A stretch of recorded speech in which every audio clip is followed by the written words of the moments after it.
Bon, alors les anges se font plumer. Guillaume Depardieu donc est un ange, oui effectivement, je confirme.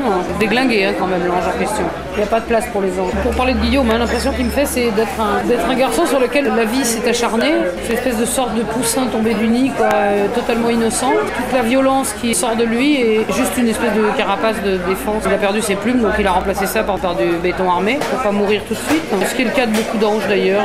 Tu l'as vu sur scène, t'as vu comment il est. Je pense que là tout est dit. C'est ce qu'on a vécu en studio, en fait, c'était formidable. C'était poignant, il s'est complètement vautré, il savait plus où il en était, c'était encore plus terrible. Voilà, il est comme ça. Il s'enfuit en plus. C'est un gars insaisissable. Il arrive et puis hop, il repart. Il est déjà plus là. Il reste pas, il veut pas voir les gens, il a peur. Et c'était beau sur scène parce que c'était ça qu'on a vécu en studio. Il n'y a pas de triche hein, sur une scène. J'avais trouvé ça vachement mignon parce que je lui ai demandé, c'est quand même pas la première fois que tu fais de la scène, tu chantes, il dit oui, mais avant je buvais. Maintenant je bois plus.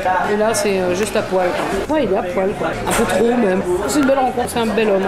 Voilà bien quelqu'un qui est exactement à l'opposé de moi. Au moins dans sa situation, c'est le fils d'un homme célèbre. Donc déjà, il a un nom. Alors lui, il arrive quelque part. Bonjour, je m'appelle Guillaume Depardieu. Youpi. Ça veut dire qu'une fois sur deux, les gens l'appellent Gérard. Ça doit être complètement insupportable. Et qui a grandi là-dedans. Pour moi, c'est people. D'un seul coup, je rentre dans le gala. Je sais pas comment expliquer ça autrement. Et je suis super heureuse de ça. Parce que quand j'ai appelé cet homme-là, moi, je le connaissais pas. J'ai vu au cinéma, j'ai vu à la télé faire le con, raconter n'importe quoi, se conduire assez mal. Je savais pas qui c'était ce homme-là. Je suis super heureuse que ça soit pas ça. C'est encore plus une belle rencontre. Parce que c'est vrai qu'au départ, j'ai choisi lui parce que je l'avais vu au cinéma et que je me disais, voilà, un garçon qui pourrait bien jouer le rôle. Et d'abord, il l'a encore mieux fait que ce que j'imaginais. C'est-à-dire qu'il l'a fait avec des tripes partout. Puis j'ai nettoyé après. Et puis, il n'y a pas de triche chez ce garçon. Il n'y a pas de faux semblant. C'est surtout pas people. Et c'est surtout pas gala.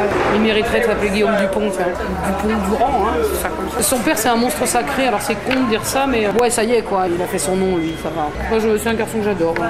Si c'est pas clair, je crois que... Donc, Guillaume Depardieu est un ange. Oui, moi, je pense pas être un ange. Ou alors un genre, ouais. Si, quand on pense qu'on est un monde dur pour les anges. Ouais. Mais je pense qu'on est tous des purs, on est tous des anges, à part quelques vraies pourritures.